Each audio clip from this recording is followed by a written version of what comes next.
So now we talked about Marvin Hagler being your favorite all-time fighter. I thought you were going to mention Layla Ali. No, I put her in the top three as well. I put her way up there, 100%. But in terms of, I don't know, the grit and I don't know, the having war on his hat, Yeah. something about that like resonated with me as a Marine. And the fact that he was underrated and he was an underdog. I think that's what I resonate with him the most. It's not just the way he fought. It was the way that I feel like people didn't put respect on his name always. He wasn't like the most popular of the greats of that generation, you know. And he was in a lot of ways, just to use a comparison, I might be a dinosaur with this with like Nas and Jay-Z. Like, Right, he was the right. anti-Flash and he was just the MC, just the hard, the grit, just like you said, just he embodied what hard work and toughness was Really for meant. that style and that era. It was a lot of tough guys, but it was none better than Marvin. It's just like, I just put my head down and work. I can't leave it to the judges. I don't worry about it. I just go out there and so yes, I Go. do Yeah. agree. 100%. Um Now the question was to training indoors or outdoors, and you asked whether it was boxing or otherwise, and that's great. So I need you to answer both. Right. If I'm training outside of boxing, so if I'm doing like a running workout or even like a circuit, med ball slams or band work or footwork drills, anything outside of boxing, I like being outdoors. Um, Part of that is because I mean during COVID, when I was with the Marine boxing team, we did a lot of our workouts outside, and there was something very refreshing about being outside doing some of those workouts, especially our runs. We did a lot of interval training. We did longer runs. We did circuit type running where we're throwing like 50-pound balls. We're on the track.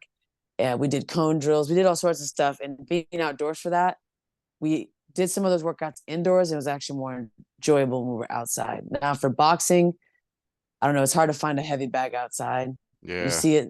Some places are able to do that, but I feel like with boxing, there's something about being in kind of a grungy, like almost feeling like a garage that I like. I like being in that kind of like I don't know, bags everywhere, speed bags, double end bags, the rings set up. I like being in that environment versus being in a boxing environment outdoors. I've done boxing workouts outdoors. I've actually sparred people outside on a freaking baseball field during Mm. COVID with Team USA, and it was it was not fun. To put it that way. Yeah, it was not fun. So this one, I don't know. I don't know if I'll get an honest answer, but I'll go for it. East Coast or West Coast? East Coast. Yay! Yeah, I would say I love the West Coast, and I spent a lot of time in the West Coast. Like I said, I grew up in Washington State. Uh, but there's something to this day. There's something about, for example, like being in New York City that takes your breath away that no other city in this country does. And I don't care. I've been all over the country. Even when you come to Hollywood or you come to the Hollywood sign or you see the stars and you're in the heart of Los Angeles or the heart of Hollywood, it does not do the same thing that being in like New York City with the skyscrapers, Times Square, all that. There's something about it, the sound, the beeping, the cars, the sound of people on their bikes, the mopeds, just the chaos is somehow just the most beautiful thing. The smells, some of it's gross. Sometimes you smell, it's like, oh, it smells like piss. Sometimes you're like, wow, it smells like pizza. It smells like Italian food. It smells like this, smells like that. I smell every, like, it's like, I can't describe it very well, but there's something about being, and not just New York, but you just have a variety. There's so much more diversity where, obviously you go to Florida, you go to Miami, totally different experience versus New York, but that's totally different than North Carolina. Mm. Like for just reference, I've lived in Washington State. I now live in California. but I've also lived in Rhode Island. I lived in Maryland. I lived in Florida. I lived in North Carolina. I lived in Virginia. So I've lived on both coasts, and I just something just very very special about the East Coast. I would say I've switched sides. Smile says it all. And nothing against the West Coast. I just know that, a lot of times people forget, how that element, people, New York City, and just it's an attitude, it's a mentality, it's a whole thing that once you get a taste of it, you can relate to it, especially when it comes to thrivers, people that are on the For move. sure. It's so it doesn't surprise me that you've adapted that energy. So, um, Yeah. yeah, maybe we can get you on the East Coast. Maybe top rank. They let's speak it, receive it, believe it. Let's speak it from our lips to God's ears. Top rank. They do a lot of things on the East Coast. They got the Blue DeBella. They got the military events on Wednesdays night. Something's got to shake because we know that you're poised for success, and women's boxing, as we know, moves very fast. It So does. you It got you does. got a champion like Lauren Price in the welterweight division at 5-0, Hmm. unified. You know what I'm saying? For You know, sure. Sandy, you know what I'm saying? Like all these girls, they win titles very early in the game. So I'm not I wouldn't be surprised if you felt it, you were ready. Again, it's a crowded division, so it's not really, it's top heavy Yeah. between Yeah. either of them. And it's funny that we're having this discussion because when I went through the rankings, a name that stood out to me, um, Patricia Bergelt, even though Chantel Cameron just fought her because she was a former champion at 154. Now she's at 140, and I think she also fought at 135. So I'm thinking to myself, yeah, maybe that's like fast, but I'm just thinking to myself, give you an opportunity to travel overseas. Um, Yeah. I'm hoping that people understand how committed you are to this sport and to women's boxing, and know that you deserve an opportunity to entertain as well. And speaking of which, I heard you sing. It is Hmm. is how did you always know it was something you can do, or was it something that you shy about doing, or how'd you figure out that that was a talent of yours? Good question. I think when I really found out was senior year. We had like a senior night at some arcade place with like go kart and all this stuff. And they had, I think one of the rooms they had a piano. They had some microphone and piano, some kind of setup where like you could play and sing for people. And I don't know if there was I can't remember, but I remember Alicia Keys was playing If I Ain't Got You. And I grabbed the mic and sang, and no one had ever heard me sing like publicly before. And I remember seeing all my friends, my mom, they were like, it was like complete shock. It was complete shock. Like, what the heck? We didn't know you could sing like that. Because I was always a musical kid. Um, my mother, she was like trained in opera. She didn't sing professionally, but she was trained opera singer. Like took lessons every single week. My brother Stuart, he's also trained in opera as well. He sings more like metal and rock and stuff like that, but he writes music. He plays guitar. He produces. He has like a 5-octave range. My other brother Eric, he writes music as well. He sings.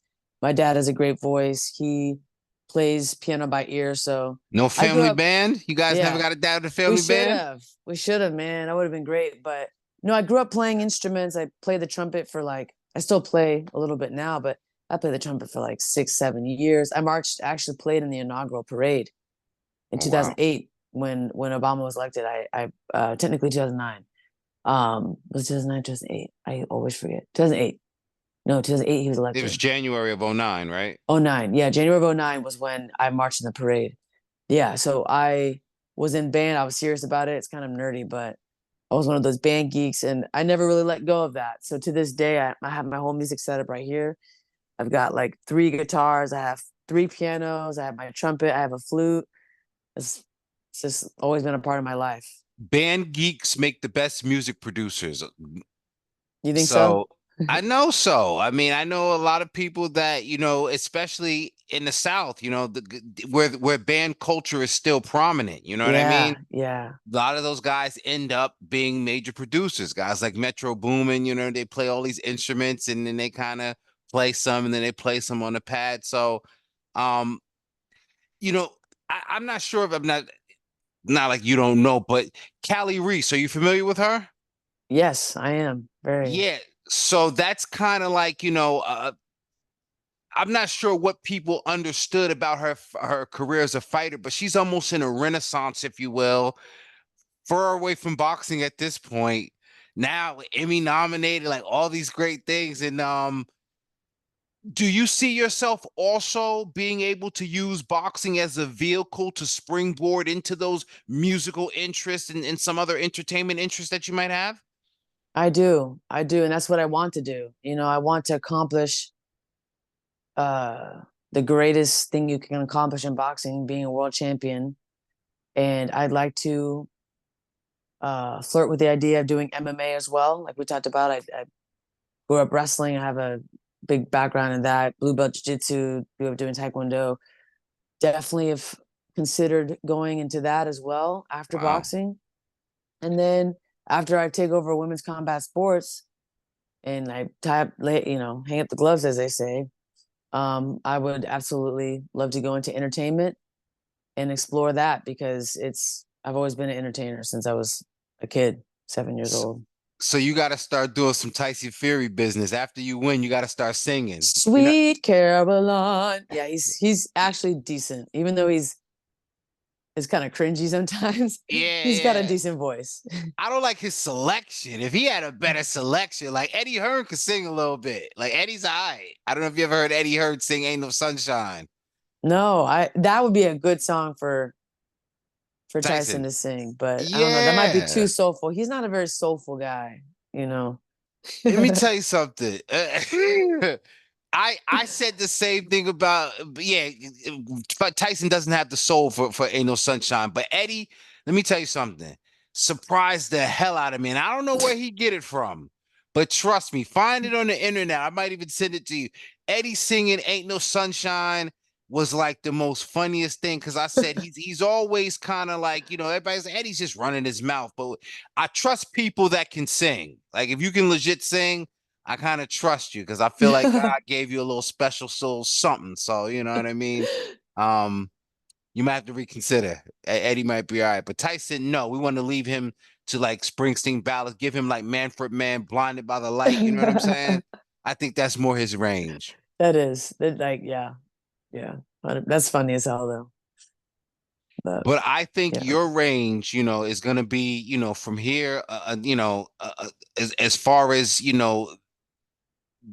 to the outer limits. And I'm not just saying that glowingly. I talk with a lot of fighters. I meet with a lot of people, and I just think that one of the clips I always show my kids, when you're training with the Michael Jackson. And it's not just because of the fact that you're doing Michael Jackson. It's really how you legit got good footwork. And I don't know if that also came from the Taekwondo, but your footwork when you telling them how you throwing it 1-2 is kind of like how they thought Ben Whitaker was supposed to be. Oh boy. Yeah. Yeah. Eh? So Yeah. yeah, I mean, and think about the fighters that can like Lomachenko. I don't know if you know, his father put him Dancing. in ballet, right? I don't know if you've seen Usyk. Usyk can dance. Like Usyk can hit the percolator. Like he like house music dance. Usyk can dance. I seen And you him. can so that's what I'm high on you because I'm like, yo, not only can you sing, I trust you. I know you can fight. I know your footwork is great because you can dance. You're just speaking what I've been trying to say, but it doesn't resonate when the fighter says these great things about themselves. So you got to rely on others to see it. But look, I promise if somebody takes a chance on me, I won't disappoint. I come with a full package.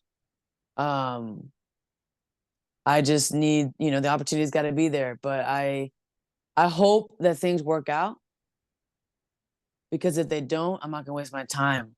And I will move on quickly. I'll go to MMA where MMA, I think, personally, from what I've seen, they're a little bit more forgiving and a Hmm. little bit more up to date with like women's inclusion. Sure, they are. And they're ahead of their time because they've only been around since really like the early 90s.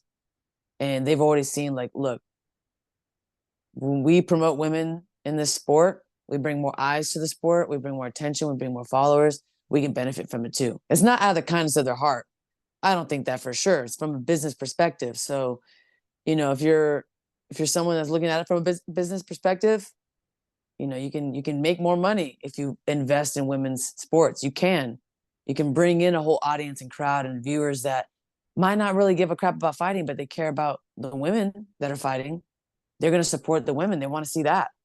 So like I said, if things don't work out, if I'm not getting what I've earned, like I'm not going to stick around in an environment that doesn't want me around, if that makes sense. No, I understood. I did that with the Marines. I'm in the reserves now, but I left active duty because I felt that my talents were being utilized. And that's always my biggest fear as a person is being untapped potential. But I can promise you this, there's not a single fighter, male or female, that plays five instruments, sings, dances, does impersonations, does accents, went to the freaking Naval Academy as a Marine Corps captain, like, and is a badass fighter. That doesn't exist. So there is only one of Stephanie Simons out there. And I promise you, like I said, give me the chance, give me the opportunity, and I won't let you down. Whoever's listening, just believe I won't let you down. From So you, from your lips to the world's ears, and I'm sure a lot of people will soon come to know who you are. And I know you mentioned that there's some difficulty getting fights, but hopefully something shakes within the division. Hopefully we get some big cards soon. I mean, yeah, even if it takes you over to the UK, I believe in due time, the world is going to come to know. And I'm going to be proud to say, not the first, but definitely her best initial interview was here first with King Amin of Essex on the championship rounds. Now, before we get up out of here, I want you to give the people your social media so they know how to find you. thank you so much. So Instagram is Steph Simon Boxing. So Steph Steph Simon, like Simon says, Simon, and then boxing. My YouTube is Stephanie Simon 123. My TikTok is the same as my Instagram, Steph Simon Boxing, and those are three, the main three social media platforms I'm on. So stay tuned. I promise I'll entertain you on my Instagram stories. My stories are usually hilarious. I do carpool karaoke. I'm living with and spend a lot of time with two professional fighters, and we have some great footage and great content that will keep you smiling and laughing if you ever have a tough day. So check it out. And listen, I wouldn't even put it out of the realm of reality. Hey, WWE, if you're looking, come calling. All right. Anybody, we want to be able to see, as she stated so clearly, there's so much talent and so much potential. You don't want to miss this. You don't want to lose out. Invest early, invest your time in these other resources because Stephanie Simon, she's on her way, right? Thank you. And I want to thank you so much for being so open and sharing your time and sharing your journey with me.